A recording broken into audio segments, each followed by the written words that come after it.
Alrighty, good day, everybody. Veritas here. Let's get into this one. I'm really excited about this episode. So I made another one called conflict resolution or something like that. For any of you who are listening to these, I'm gonna start. I've been working on actually having multiple channels for podcasts and stuff, and I've been learning new software so that some of my more complex videos, where I'm really diving into things like aligning the chakras with the seven virtues and how they align with the seven gifts of the Holy Spirit and all that kind of cool stuff. It's so much information that it'd be really helpful to have charts. So I got the software that I use now. By the way, if any of you guys are into making any type of content or anything, couple of suggestions I could make for you. One, Fiverr, F-I-V as in Victor, E-R as in Robert, R as in Robert.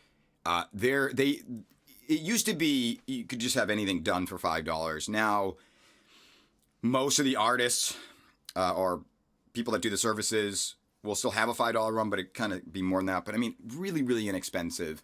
And you can have anything done. You could have someone make a video logo for you. You could have your logo transformed into a 3D one. You could have your logo turned into an intro. It's just with music and stuff like that. You could have, those videos that they make where they take it's like someone a hand drawing on, like with a marker on the whiteboard and stuff like that. You could have someone make one of those for you for like $40. It's so cool. They could do the audio if you wanted.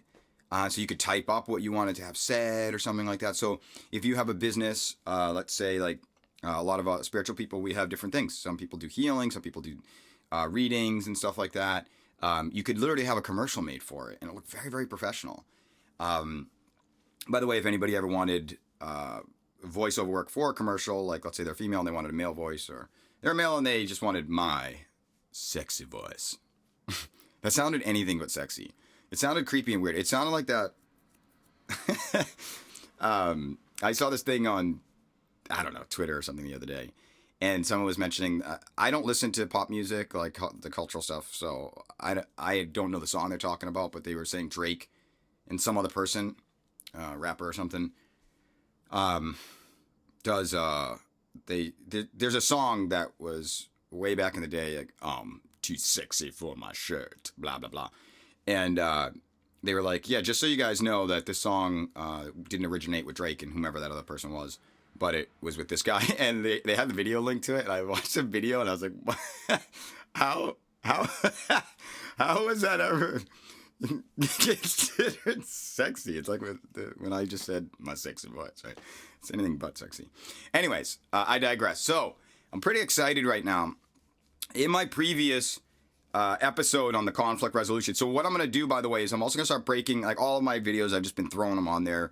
I was really just getting my information out, but now it's time. I have so much information in my head that I really want to start categorizing it and putting it in a specific folder. So there'll be a conflict resolution folder. So anytime I make a podcast that's focused on conflict resolution, I'll toss it in there and on the playlist in this video. And as I get my podcasts up and running and everything like that and other videos, I'll keep you guys apprised of the situation. But what you're going to see now is a significant increase in the professionalism of the podcast and the videos and organization and all that, because it's time. All right. So in that thing I talked about, and this is so incredible. I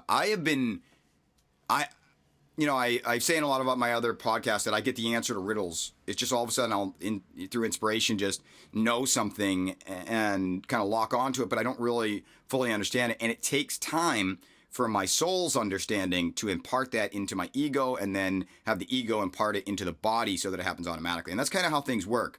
A lot of people don't understand when they're going through their spiritual journey how one day you can feel like $1 million and you're saying the right things, you're doing the right things, and then the next day, boom, you exhibit an old behavior. I call them upsets. And a lot of people may consider their upsets to be setbacks, but they're really an opportunity for resets. But what you're doing is you're reprogramming the ego, and then the ego is reprogramming the body. Think of the further into the material realm you go.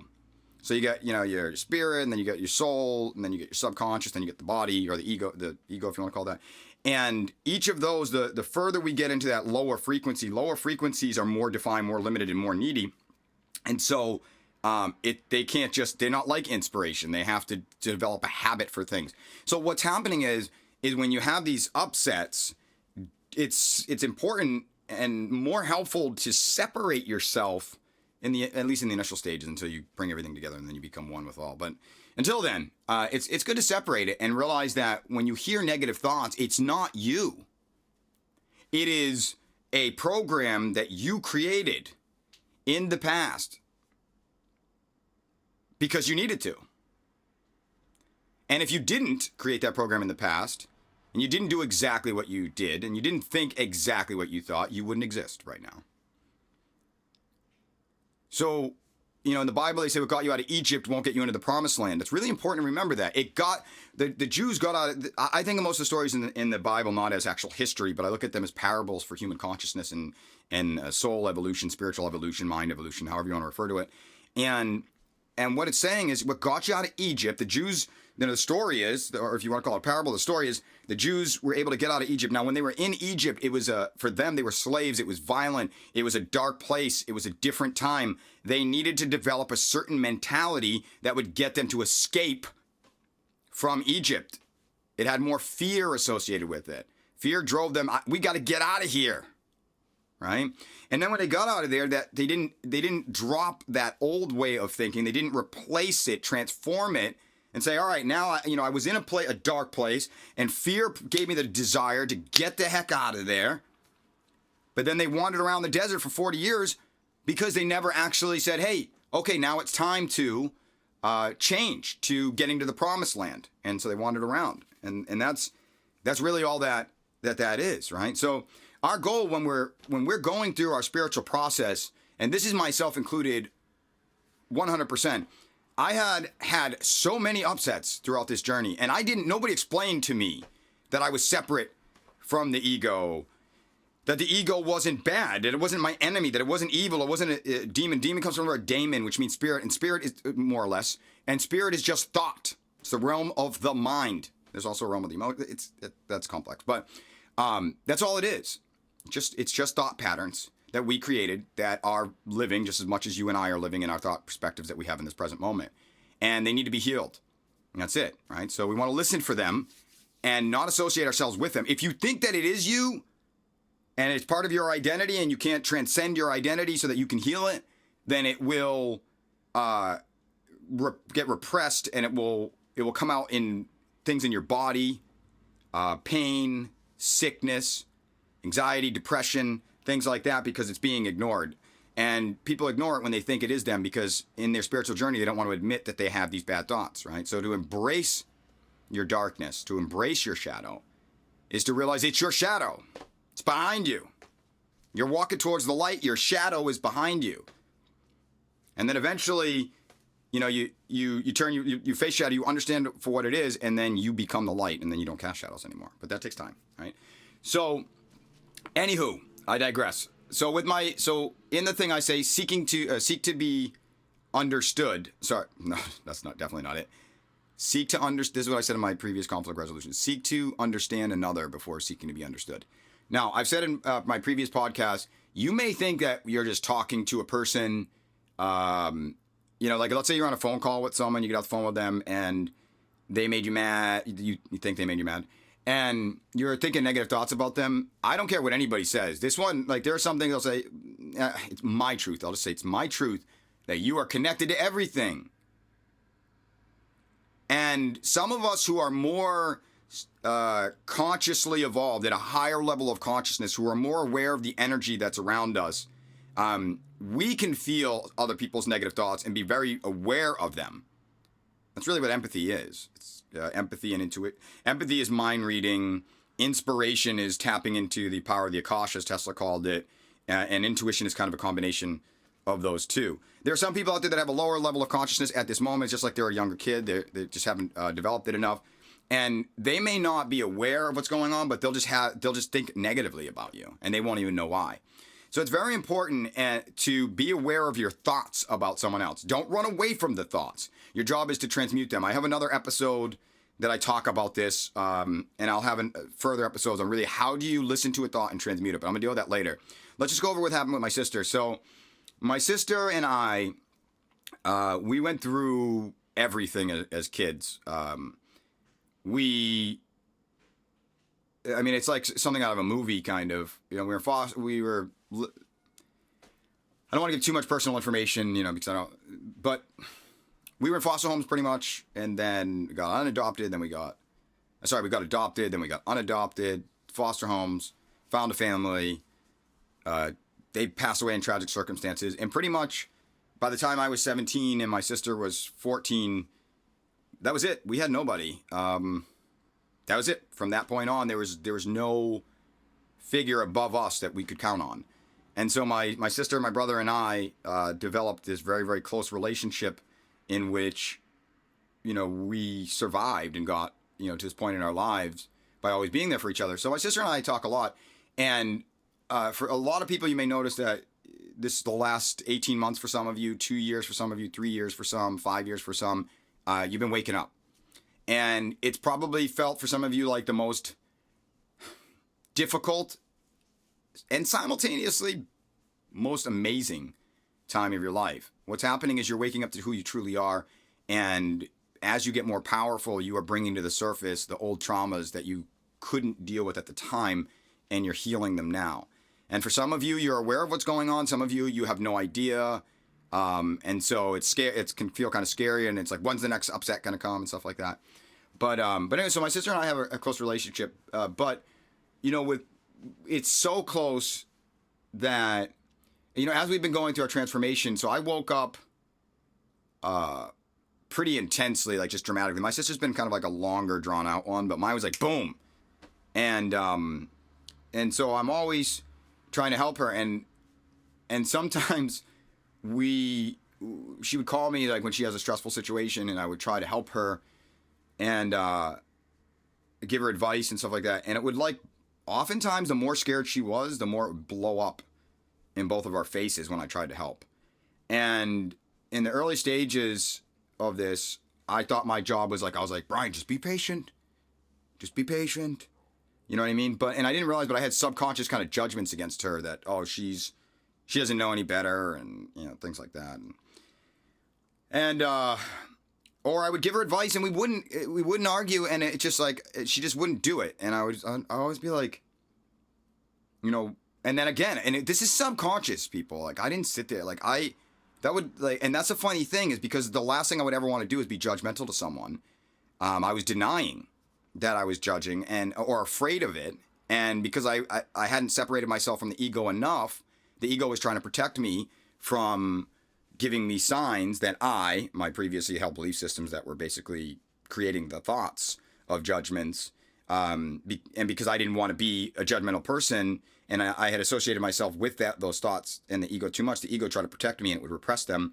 And when the ego represses a behavior pattern or a thinking pattern that's in your old belief systems, which aren't you, but that you think are you, what it ends up doing automatically is it casts a judgment on the other person because it's trying to make you feel better. So I was doing all this work on myself in so many ways, and because I wasn't aware of that kind of little thing that was hidden, I would have these subconscious judgments, and then I would kind of repress those so they would go on in my subconscious. And today I had the most amazing revelation. So my sister and I started working on the seeking to understand her even more. Like, I've always been empathetic and seeking to understand people, but now what I do is, like, if there's a conflict at all, if there's a negative feeling that I have at all, I say, okay, I believe now that every single thing outside of me is a projected reflection of my frequency, my intent. And I set my intent all the time, daily, but all the time during the day. And because I believe that we don't do anything, we only set an intent. And most people, their intent has been set for so long, they haven't actually changed it. And then when you do set it, you got to keep putting it in there. But my goal in life is, actually I say this, and I have a whole thing on the I am and how the I am programs everything. Instead of saying I choose to do this, or I want to have this, or I'm asking to change into this, you just start with I am, because that's the beginning of everything. But I am living, loving, and creating the best life, relationships, and world inside and outside of me that I love the most. And I say it all the time, right? And so why did I say that part? Sorry. Can't recall, so I'll just kind of go back to what I was saying. And so, that's what it is. So I'm always analyzing my thoughts. Because now that I know that I set my intent, like in the Psalm 6:11 or 9, I can't remember, 9:16, something like that. In the Bible, it says, be the rock that's stronger than I. And to me, that intent, that new intent is stronger than my old intent. And that's my rock. And so as long as I solidify that with all core of my being, I know that the world, the universe outside of me is now working towards that goal. So anything that happens, anything, conflict with my sister, negative feeling without a conflict with my sister, negative feeling when I'm walking down the street, negative feeling if someone does this or someone does that or this happens or that happens. Now I know every single drop, every single ounce of it is designed for me because of my intent. So it's working towards this. I am living, loving, and creating the best life, relationships, and world inside and outside of me that I love the most. And I know that to my core now. So what I'll do is during my conversations with my sister today, so she calls me, one second, my cat wants to sit in the window, and he's being so patient. I'm going to open the window so he can sit there. 1 second. Hey, buddy. Come here. There you go, pal. Come on. Okay, so I know that. So this is what happened. This is really cool.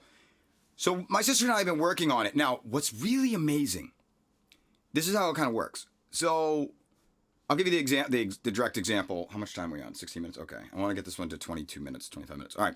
So my sister calls me today. And this is typical, but I mean, it's so funny. I used to tell her, I was like, you're the only one, like through my ascension process, I was like, you're the only person who give me that. She called me, Brian, I'm having this serious concern, this serious issue, and I try to help her, and then she just starts screaming at me, and then just hang up. And I'm like, oh, because I'm like, I'm not supposed to get mad. But anyways, and she was like the last person in the world that could get me mad. And it was funny. We were already making a lot of progress, but with this new thing that I tried, it's just beautiful. Because what I realized, all it took was me to really say this. Anytime I have a conflict with my sister, my goal is what I do not want to do is redirect it at her. Because whatever she's saying is for me.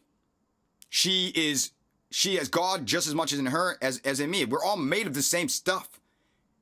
But the world responds to our frequency, to the degree in which we are seeking to create being the best and loving and living our best. And that's what the armor of God is. And that's why I say no weapon forged by men against you shall prosper. And I believe that. I believe that if you live with the 7 keys of the armor of God, the world can't hurt you relative to the degree in which you are living by those 7 fundamental principles. And so that tells me if anything happens, it's me. It's on me. And it's not happening to me. It's happening for me. All right? So my sister... so we've been doing really well, and even her, like the other day, she started getting mad about something, and she goes, you know what, Brian, I'm sorry. I understand where you're coming from. This is how I'm feeling. And that's the amazing thing. The more you seek to understand the other person, because we're all connected, they feel it. Try it. Not only does it, if you don't even want to look at it from the spiritual energy perspective, although I know that it's there, I feel it. I feel when I seek to understand them, I can feel their energy, and I feel it soften. And instead of an argument going on between the two where they're trying to defend each other, what happens when you seek to understand the other person, there's not just an energy exchange. You program your ego and say, ego, rather than defending myself in this situation, because there's nothing to defend myself against, the world is me. It's responding to exactly what I'm asking for. The world is my reflection. Think about the outside world, and everything in it is literally reflecting back to you your beliefs, your values, and your intent. It would be like getting mad at somebody else. It's like looking in the mirror at the crumbs on your face and getting mad at the mirror for not wiping them off. It's only there to show you. You have crumbs on your face. And then you have to set the intent to wipe them off, right? So So as soon as I like really dove in, I was already seeking to understand my sister, but I was still seeking to understand my sister from a perspective where back then, when we were having we had a wonderful, beautiful relationship. We were still like best friends, but we'd have those moments when she was really, really stressed out, and I responded the way I did. But the reason I responded the way I did, and basically I would just repress this anger from it. But the reason I was even having the anger is because I still believed at that moment that the world could do things to me. And what's really interesting, because I believed that, the world could still do things to me. It wasn't until I completely changed my intent. I'll have a whole podcast on it for you guys about setting your intent and changing your whole life, with the whole I'm living the best life and all that. Right? So once I said, you know what? God is in her just as much as in me. And I realized that the world is just my reflection. And the only thing that matters is what I think. It's not just what I do, because what I do will be based on what I think. What I think will be based upon my values and my belief of what I am, what the world is not. So now that I know that the world is me, it is my reflection, it just goes down the chain. I believe that the world is me, which means I value giving to the world, giving love, giving understanding, giving compassion, giving patience, giving kindness, all the virtues. Now that I believe that sets my intent automatically, and then I'll do what I need to do. So as soon as I realized that, now I wasn't just seeking to understand my sister like she was separate from me and could do anything to me that I didn't ask for, and that everything that she did was for me because of what I was asking for, consciously and or subconsciously. All I have to do is look in. So immediately I need to seek to understand her, what she's saying, and in doing so, it automatically lets me understand what I'm doing. I learned so much now from all the conflicts, the majority of conflicts that I'm aware of that I'm having now, that I'm able to do that and catch myself. I make tremendous leaps and bounds. It's incredibly transformative. So anyway, she called me today. Now, this is something I'm so proud of her. She works all the time, does like these 12-hour shifts. She has 3 girls, 2 of them are little babies. Every time I call, I can just hear them running around. It's just so funny. I know just how overwhelming that can be. She's going to nursing school. It's so amazing what she's doing. And she's studying all this stuff all the time. And she had to do this presentation. She's doing a presentation where you have to show, so they're watching you and you have to do a mock thing where you have someone come in and get a physical and stuff.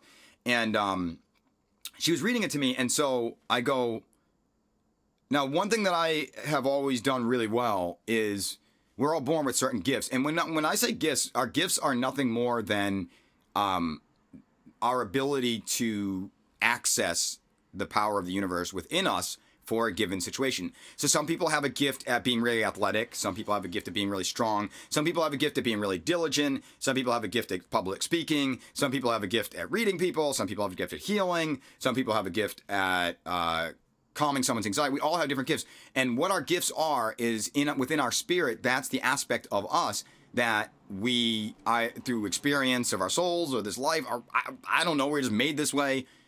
We just have this gift where we can access the power of God, the power of the universe within us, which is limitless, more easily than other people can. So my gift has always been the gift of communication. I was born this way. Literally, I was made this way. Intuition, empathy, and communication are just, they were gifts. In this lifetime, I don't remember ever earning them. I just had them. And other people have gifts in other areas that I had weaknesses in. I don't like to say have at this point because I don't want to cast a spell on myself in the future. But and that's it. That's all the gifts are.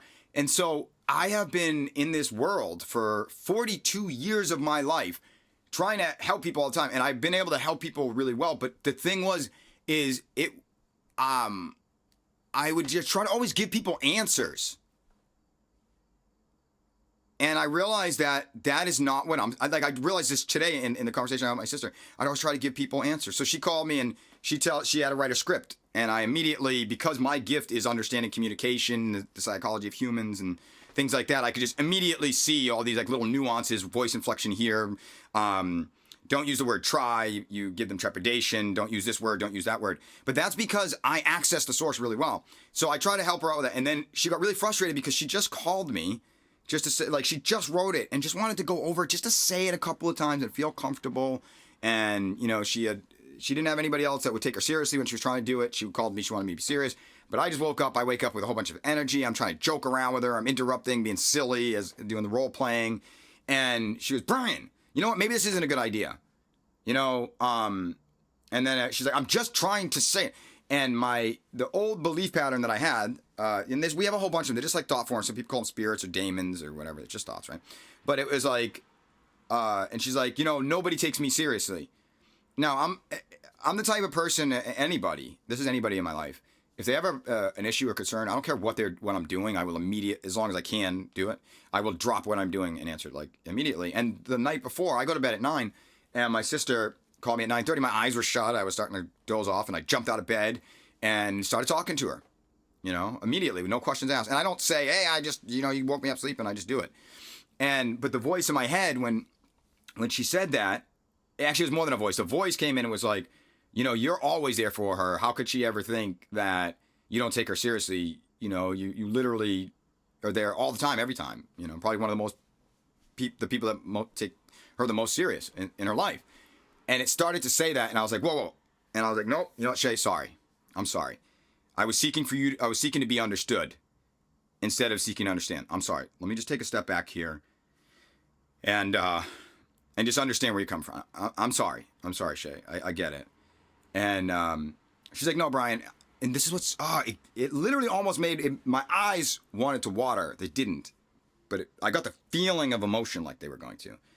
Because I felt the energy exchange. Right there, what could have happened is, like, we've gotten so good at our conflict resolution between the two of us that we don't get into those things where she hangs up on me anymore, or, you know, things like that. She'll just maybe get frustrated. Brian, I don't want to talk right now. I gotta work this. But, like, just by me taking that step back, I felt her energy soften. It was so beautiful. And then I apologized. She goes, no, I understand. And then she apologized to me. It was like, what? It was so amazing. So then anyways, we kept talking. And then while she's talking, because I set your subconscious is a faithful servant. Einstein said, you are given the mind of inspiration, which is a sacred gift. And you are given the mind of the rational mind. I'm going to paraphrase, ego. The problem with society is that it has forgotten about the inspirational mind and now worships the rational mind, the ego. And that's the problem. The ego's never been the issue. The ego is our past. It's just as important as the future. But people are living backwards. When you live backwards in spelling and in truth, that's what true evil is. It's not realizing you are part of a trinity, that you have an inspirational mind, you have a mind in the middle, we could call it the intuitive, and then you have an instinctual or egoic mind. And you just want to be aware of it. And once you program it, it is a faithful servant. It will do exactly what you ask, or exactly what you asked. What got you out of Egypt doesn't get you the promised land. So while she's talking, it's making all these revelations, right? And this thing clicked. And I was like, wow, I've spent 42 years of my life, many of which, the thing that made me feel the best of anything I could do, and I'm not exaggerating here, guys, is to empower others. I was built for it. This avatar, whatever I am, was made to help others empower themselves. I know that. It just lines, I love it. I live for it. And I realized that for 42 years, I have been doing it. You know, well, I did it perfectly because it got me here. But compared to what it will be now and into the future, terribly inefficient. I have been running around trying to give people answers, but they have God and the universe in them equal to me. The goal, what I realized while I was talking to her, is it's not to tell her, hey, why don't you do this? It's easy for me to find those answers, but it's not my brain that finds the answers when I'm solving other people's problems with the areas utilizing my gifts. It's my ability to connect to source and provide creative solutions that were outside of my realm of thinking to help them. So the way that I help them is show them, and I kind of knew this, but not to this degree, Show them how to access that power. So we were talking, and then I was like, oh my, and I was like, all right. So, and I explained that to her, and I'm like, I think I might have apologized, but I'm like, wow, I've just been seeing this all wrong. I've learned so much from this just while we've been talking. And so what we did is I sat there and I said, we went over her script, and I said, look, we all have we talked about similar stuff before, so it was really easy, so I didn't really have to go into a lot of detail, but I'm like, how you have your source and you can connect to it and stuff. And I was like, Shay, you have the same connection to source that I do, and you have gifts in different areas where I could become better at accessing it. And speaking and words and communication, as you know, has been. I mean, I taught for 10 years, traveling the country, doing empowering business classes and stuff. It's just my thing. It's really easy for me. And if I just gave her the answer right there, one, it doesn't really empower her. In fact, even just two choices: get angry at what I say and not agree with it and not follow it, or accept it and then subconsciously think, whoa, look how much better what he said was than what I said. I'm not good at this. It's terrible. I can't believe that I've done it for so long. And I missed out on this huge fundamental thing. So instead I said, I explained to her about, I said, the only thing is you're using the old mindset. This is something that's kind of new for you, but you can come up with the most amazing things. You do it all the time. We're just going to apply what you do subconsciously, utilizing and connecting the spirit and the source, and we're going to show you how to apply it to this new situation. Because right now, this is such a new situation, the ego activated, lowered your frequency, and you're working more from fear. So what we're going to do is we're going to take a step out of there. How can we do that? We're going to do that with the greatest gift you will ever have. Question: seek and ye shall find, ask and the answer will be given, knock and the door shall be open to you. And so I said, when you're talking to this patient, you're supposed to give them a description about getting a physical and stuff. And I said, what is your goal here? And she goes, what is my goal? And then she answered the questions, and I said, all right, so and how do you want them to feel? And she goes, I want them to feel comfortable and secure and stuff like that. I said, all right, now take that, and now realize when you wrote the script before, you did it from a place where you were subconsciously setting intent. I need to do a presentation and sound professional and blah, blah, blah. Now you just replaced it with what you'd really want to do. Put that in there, and let's do some role playing now. She didn't even write it down, and I got full body chills. And what she said was amazing. Her inflection was I love communication. I love the pauses, the energy. I feel it all. It's like art to me. And she delivered it so perfect. I told her, I was like, I have full body chills. That was amazing. You did perfect pauses, perfect authenticity, perfect emotion. And I was like, this is so amazing. You just got to experience it. The difference between the script you wrote before and the other one has nothing to do with how smart you are or the gifts of the talent of the old belief system. No, you just sat there and asked the right questions. And she's like, yeah, you're right. And she asked more questions. She says, how are you doing? Things like that went in her presentation. And she's like, wow, I can feel that. And her energy signature from the beginning of that conversation to the end of it changed dramatically. And because I can only ever control what I do, the answer to the reason why we had such an amazing conversation, dialogue, and I went to 33 minutes, an experience is because I sought to understand her rather than be understood. Try that out, guys. I hope this was helpful. I did a lot of rambling in there like I always do, but it is what it is. So until next time, keep your eye on the conflict resolution. I'll have more. Thanks.